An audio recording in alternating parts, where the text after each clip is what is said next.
সুতরাং যদি আপনি রিয়ালাইজ করেন যে আপনার উপরে ব্ল্যাক ম্যাজিক কাজ করছে, সেই ক্ষেত্রে কিভাবে সহজে ঘরোয়া পদ্ধতিতে নিজেকে মুক্ত করবেন এই নেগেটিভিটিগুলির মধ্য থেকে, এই নেগেটিভিটিগুলির হাত থেকে, সেই বিষয় নিয়েই আমাদের আজকের আলোচনা। অর্থাৎ জলের মধ্যে নিমপাতা দিয়ে সেই জলটাকে ফোটাতে হবে এবং সেই জল যখন ঠান্ডা হবে কিংবা গ্রহণযোগ্য হবে, সেই জল দিয়ে স্নান করতে হবে। জলের মধ্যে কয়েক দানা কেশর দিয়ে দিতে হবে যাতে জলের মধ্যে সামান্য একটা রঙিন ভাব সেটা আসে। খুবই সামান্য আসতে পারে, কিন্তু একটা কেশরের যে বর্ণ সেটা যেন দেখতে পাওয়া যায়। প্রতিনিয়ত যদি শ্বেতচন্দনের তিলক অঙ্কন করা হয়, সেই ক্ষেত্রে আপনার উপরে নেগেটিভ এনার্জি, ব্ল্যাক ম্যাজিক, কালা জাদু, নজর ইত্যাদি কোনোটার এফেক্ট পড়তে দেখতে পাওয়া যাবে না। এই সহজ সরল পদ্ধতিগুলি ছাড়াও আমরা কিছু মন্ত্র পাঠ করতে পারি। বিশেষ কিছু রুদ্রাক্ষের ধারণ সেটা আমাদের এই নেগেটিভ এনার্জির প্রকোপ থেকে মুক্তি দিতে পারে। প্রতি 1000 স্কোয়ার ফুট এরিয়াতে 1 কিলো সাধারণ লবণ রাখা যেতে পারে। সাধারণ লবণের পরিবর্তে যদি আমরা সৈন্ধব লবণ বা সি সল্ট ব্যবহার করি, সেই ক্ষেত্রে রেজাল্ট কিন্তু আরো বেটার, পজিটিভ সেটা আরো দেখতে পাওয়া যাবে। আরো একটি কাজ করা যেতে পারে, যাদের শরীর ক্রমাগত দুর্বল হয়ে যাচ্ছে, যারা একটু ভয় পাচ্ছেন, সেই সমস্ত মানুষদের ক্ষেত্রে খাটের নিচে কাঠকয়লা রাখা যেতে পারে। অবশ্যই অ্যাক্টিভেটেড চারকোল আমাদেরকে ব্যবহার করতে হবে। যিনি ভাবছেন তার উপরে ব্ল্যাক ম্যাজিক করা হয়েছে বা চলছে, কন্টিনিউয়াস নেগেটিভ এনার্জির ইম্প্যাক্ট হচ্ছে, সেই মানুষটিকে নিজের হাতের সাইজে, 1 হাত সাইজের একটি নিম কাঠ ব্যবহার করতে হবে এবং সেই নিম কাঠ আপনার খাটের নিচে কিংবা আপনি যদি বক্স খাটে ঘুমান, বক্সের মধ্যে নিজের শরীর বরাবর শুয়ে রাখতে হবে।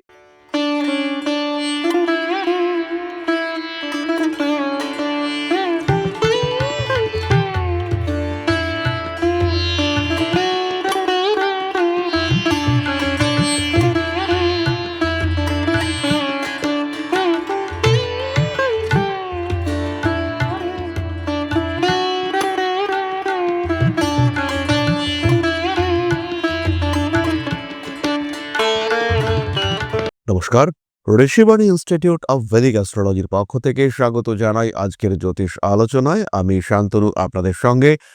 আলোচ্য বিষয় কিন্তু আজকে বিশুদ্ধ জ্যোতিষ নয়। আলোচনা করব আমরা ব্ল্যাক ম্যাজিক, নেগেটিভ এনার্জি, কালা জাদু ইত্যাদি বিষয় সম্পর্কে, এবং সবচেয়ে ইম্পর্টেন্ট বিষয়, সবচেয়ে গুরুত্বপূর্ণ বিষয়, সেটা হলো রিমুভাল অফ ব্ল্যাক ম্যাজিক। অর্থাৎ আপনার উপরে ব্ল্যাক ম্যাজিক করা হচ্ছে, আপনার ক্ষতি করবার চেষ্টা করা হচ্ছে, কিভাবে আপনি সেই ক্ষতি থেকে নিজেকে রক্ষা করবেন।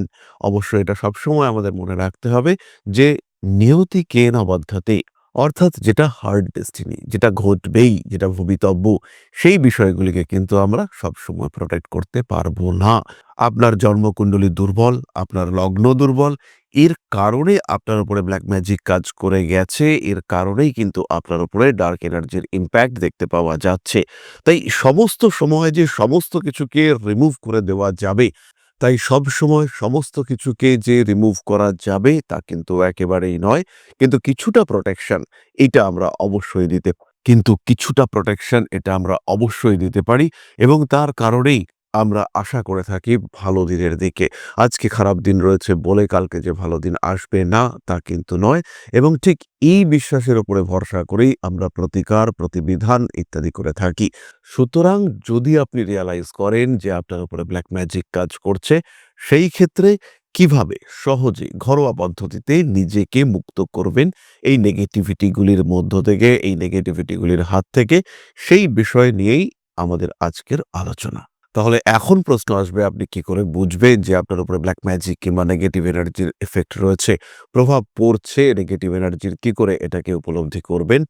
এই বিষয়ে জানবার জন্য এই সিরিজের আগের ভিডিওগুলিকে একটু ভালো করে দেখে নিতে হবে, এবং সেই ভিডিওগুলিতে বিস্তারিত আলোচনা করা হয়েছে কিভাবে আপনি উপলব্ধি করতে পারবেন যে আপনার উপরে ব্ল্যাক ম্যাজিক করা হচ্ছে। তাহলে আমরা আজকে চলে আসি সরাসরি রিমুভাল অফ ব্ল্যাক ম্যাজিক, কিভাবে রিমুভ করবেন এবং সম্পূর্ণ ঘরোয়া পদ্ধতিতে। প্রথম পদ্ধতিটি আমাদের সকলের জানা, বাড়িতে ছোটবেলায় আমাদের সঙ্গে বহুবার এটি করা হয়েছে। লঙ্কা পুড়িয়ে সেই আগুনটিকে নিভিয়ে, সামান্য আগুন আগুন ভাব, গরম গরম একটা ভাব রয়েছে, আমাদের শরীরের চারদিকে সেটাকে বুলিয়ে, কখনো স্পর্শ করে কিংবা শরীরের থেকে খানিকটা দূরত্ব বজায় রেখে সেই লঙ্কাটিকে পুড়িয়ে ফেলা হয়েছে বা ফেলে দেওয়া হয়েছে। কোনো কোনো সময় সেই লঙ্কাটিকে মাটিতেও পুঁতে দেওয়া হয়েছে। লঙ্কা পুড়িয়ে তার আগুনটিকে সম্পূর্ণ ঝেড়ে ফেলে সেই লঙ্কাটি আমাদের শরীরের চতুর্দিকে বুলিয়ে বাড়ির কোনো মহিলাকে দিয়ে কাজটি করানো যেতে পারে। সেই লঙ্কাগুলিকে মাটির তলায় পুঁতে রাখা, পরপর ৭ দিন এই কাজটি করা, কিংবা সেই লঙ্কাকে একত্রে ৭ দিন একটা জায়গায় রেখে সবগুলিকে একসঙ্গে জ্বালিয়ে দেওয়া যেতে পারে, পুড়িয়ে দেওয়া যেতে পারে। দ্বিতীয় যে কাজটি করা যেতে পারে সেটি হলো নিমপাতা সিদ্ধ করা জল, অর্থাৎ জলের মধ্যে নিমপাতা দিয়ে সেই জলটাকে ফোটাতে হবে এবং সেই জল যখন ঠান্ডা হবে কিংবা গ্রহণযোগ্য হবে সেই জল দিয়ে স্নান করতে হবে। এটা একবার করে আপনি বাড়িতে রেখে দিতে পারেন। দিন ৭ একই জল দিয়ে স্নান করা যেতে পারে। অর্থাৎ স্নানের জলে নিমপাতা ফোটানো জল, সেটা কিছুটা মিশিয়ে সেই জল দিয়ে আপনি স্নান করতে পারেন। তৃতীয় যে বিষয়টি করা যেতে পারে সেটিও স্নানের জলের মাধ্যমেই করতে হবে। জলের মধ্যে কয়েক দানা কেশর দিয়ে দিতে হবে, যাতে জলের মধ্যে সামান্য একটা রঙিন ভাব সেটা আসে। খুবই সামান্য আসতে পারে, কিন্তু একটা কেশরের যে বর্ণ সেটা যেন দেখতে পাওয়া যায়। যতটা সম্ভব ভালো কোয়ালিটির কেশর নিতে হবে এবং সেই জলে স্নান করলে আপনার কিন্তু নেগেটিভ এনার্জির প্রভাব কমতে দেখতে পাওয়া যাবে। চতুর্থত যে কাজটি করা যেতে পারে সেটি হলো চন্দনের তিলক। শ্বেত চন্দনের তিলক কপালে ধারণ করলে পরে নেগেটিভ এনার্জির ইম্প্যাক্ট কমতে দেখতে পাওয়া যায়। প্রতিনিয়ত যদি শ্বেত চন্দনের তিলক অঙ্কন করা হয়, সেই ক্ষেত্রে আপনার উপরে নেগেটিভ এনার্জি, ব্ল্যাক ম্যাজিক, কালা জাদু, নজর ইত্যাদি কোনোটার এফেক্ট পড়তে দেখতে পাওয়া যাবে না। পঞ্চমত, যারা মনে করছেন তাদের কিছু খাওয়ানো হয়েছে বা খাওয়ানো হচ্ছে, যার কারণে শরীর ক্রমাগত দুর্বল হয়ে পড়ছে, সেই সমস্ত মানুষদের ক্ষেত্রে তারা প্রতিদিন সকালে ২টি নিমপাতা সঙ্গে ১টি লবঙ্গ, সেটিকে চিবিয়ে সামান্য রস শরীরের মধ্যে প্রবেশ করাতে হবে এবং এর ফলেই কিন্তু ধীরে ধীরে ওই ধরনের খাওয়ানো জিনিসগুলি বা শরীরের মধ্যে যদি কোনো বিষক্রিয়া হয়ে থাকে, যেটা স্লো পয়জন হিসেবে আপনার উপরে কাজ করছে, সেইটা থেকে আপনি কিন্তু বেরিয়ে আসতে পারবেন এবং সেখান থেকে খুব সহজভাবেই আপনার জীবনে মুক্তি আসতে দেখতে পাওয়া যাবে। এই সহজ সরল পদ্ধতিগুলি ছাড়াও আমরা কিছু মন্ত্র পাঠ করতে পারি। বিশেষ কিছু রুদ্রাক্ষের ধারণ সেটা আমাদের এই নেগেটিভ এনার্জির প্রকোপ থেকে মুক্তি দিতে পারে। এরই সঙ্গে সঙ্গে আমরা কিছু নাম্বারস ইউজ করতে পারি আমাদের সঙ্গে, আমাদের বাড়িতে কিংবা আমাদের কাজের জায়গায়, যেগুলিও নেগেটিভ এনার্জির ইম্প্যাক্ট থেকে ধীরে ধীরে আমাদেরকে রিমুভ করতে সাহায্য করবে। এই বিষয়গুলি থেকে আমরা বেশ সহজেই মুক্ত হতে পারি। তবে আজকে আমরা যে পদ্ধতিগুলি আপনাদের সঙ্গে শেয়ার করলাম, এগুলি অত্যন্ত সহজ সরল এবং ঘরোয়া পদ্ধতি। এইগুলি ছাড়াও নেগেটিভ এনার্জি থেকে নিজেকে মুক্ত রাখার আরো কতগুলি সহজ সরল পন্থা রয়েছে। তার মধ্যে আরো ২-১টি আমি আপনাদের সঙ্গে শেয়ার করছি। প্রথমটি হলো, বাড়ির মধ্যে সাধারণ লবণ রাখা যেতে পারে। প্রতি ১,০০০ স্কোয়ার ফুট এরিয়াতে ১ কিলো সাধারণ লবণ রাখা যেতে পারে। সাধারণ লবণের পরিবর্তে যদি আমরা সৈন্ধব লবণ বা সি সল্ট ব্যবহার করি, সেই ক্ষেত্রে রেজাল্ট কিন্তু আরো বেটার, পজিটিভ সেটা আরো দেখতে পাওয়া যাবে। আরো একটি কাজ করা যেতে পারে, যাদের শরীর ক্রমাগত দুর্বল হয়ে যাচ্ছে, যারা একটু ভয় পাচ্ছেন, সেই সমস্ত মানুষদের ক্ষেত্রে খাটের নিচে কাঠকয়লা রাখা যেতে পারে। অবশ্যই অ্যাক্টিভেটেড চারকোল আমাদেরকে ব্যবহার করতে হবে। আপনারা এই অ্যাক্টিভেটেড চারকোল ইউজ করে দেখতে পারেন এবং এটাতে যথেষ্ট ভালো রেজাল্ট পাবেন এবং জীবনের বাধা, বিপত্তি, সমস্যা এগুলি থেকে সহজেই নিজেরা নিজেদেরকে মুক্ত করতে পারবেন। তৃতীয় আরেকটি দ্রব্য ব্যবহার করা যেতে পারে, সেটি হলো নিম কাঠ। বাড়ির প্রত্যেকটি ওপেনিং, দরজা, জানালা, সেখানে নিম কাঠের খণ্ড লাগিয়ে দেওয়া যেতে পারে। এছাড়াও যে জায়গায় আপনি রাতে ঘুমোচ্ছেন, সেই ক্ষেত্রটিতেও নিম কাঠের ব্যবহার সেটি করা যেতে পারে। যিনি ভাবছেন তার উপরে ব্ল্যাক ম্যাজিক করা হয়েছে বা চলছে, কন্টিনিউয়াস নেগেটিভ এনার্জির ইম্প্যাক্ট হচ্ছে, সেই মানুষটিকে নিজের হাতের সাইজে, ১ হাত সাইজের একটি নিম কাঠ ব্যবহার করতে হবে এবং সেই নিম কাঠ আপনার খাটের নিচে কিংবা আপনি যদি বক্স খাটে ঘুমান, বক্সের মধ্যে নিজের শরীর বরাবর শুইয়ে রাখতে হবে। সেই ক্ষেত্রে আপনি কিন্তু ধীরে ধীরে নেগেটিভ এনার্জির ইম্প্যাক্ট থেকে নিজেকে মুক্ত করতে পারবেন। তাহলে খুব সহজ উপায়ে কিভাবে নিজেদেরকে নেগেটিভ এনার্জির প্রভাব থেকে কিছুটা মুক্ত রাখা যেতে পারে, তার কতগুলি পন্থা আমি আপনাদের সঙ্গে শেয়ার করলাম। এরপরে আমরা চলে আসব আমাদের আলোচনার পরবর্তী পর্যায়ে। তবে তার আগে ছোট্ট একটি অনুরোধ নিয়ে আজকে আমি আপনাদের সঙ্গে পরম ব্রহ্ম মিলন মঠ ও সেবাশ্রম, অধ্যাত্ম, সেবা এবং প্রকৃতি পূজনে সম্পূর্ণ নিয়োজিত একটি সংস্থা। সম্পূর্ণ স্বেচ্ছাসেবী এবং সমাজ কল্যাণমূলক এই সংস্থা। আমরা এগিয়ে চলেছি মানুষের পাশে দাঁড়ানোর লক্ষ্যে। এই প্রসঙ্গে দীর্ঘদিন ধরেই আমরা বিভিন্ন এলাকায় বেশ কিছু কাজ করে আসছি।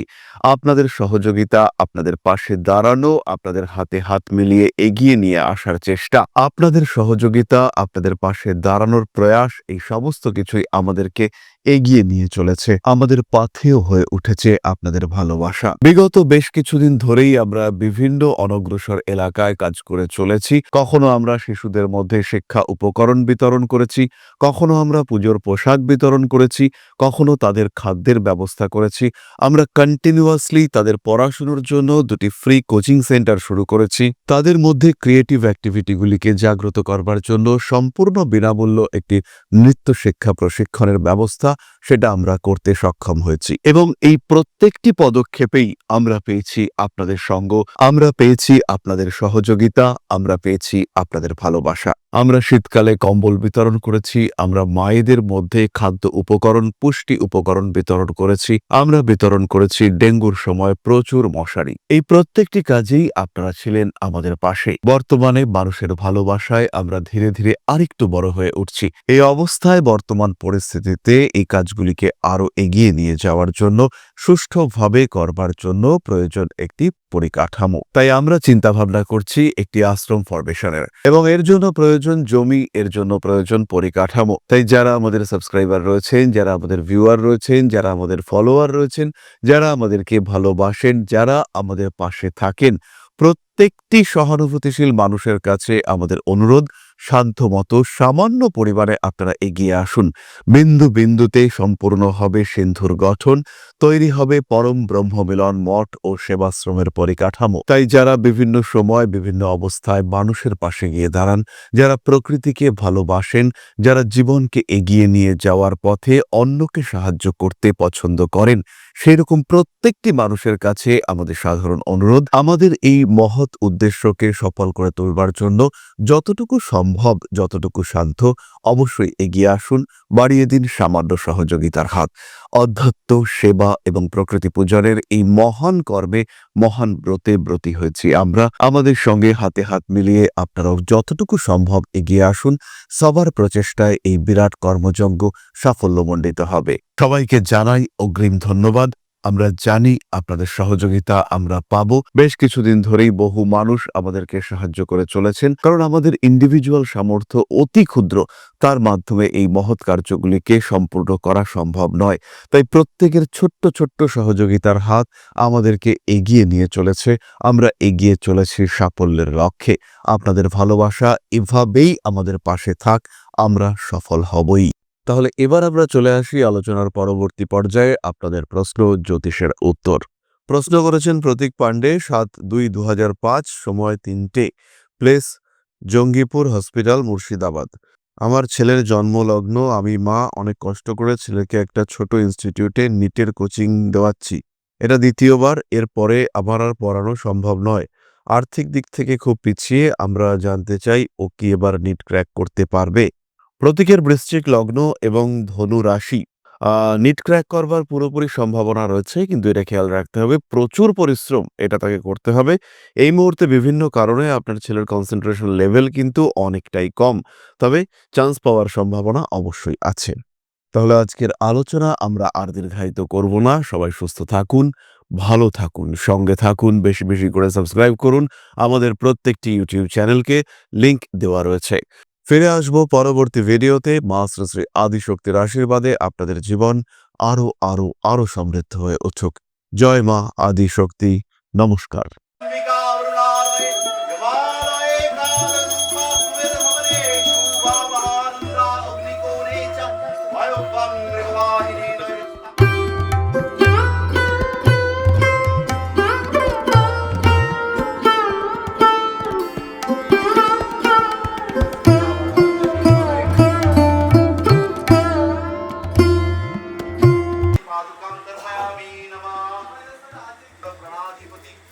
दक्षिणा कालिका परिषदाय स्वाहा।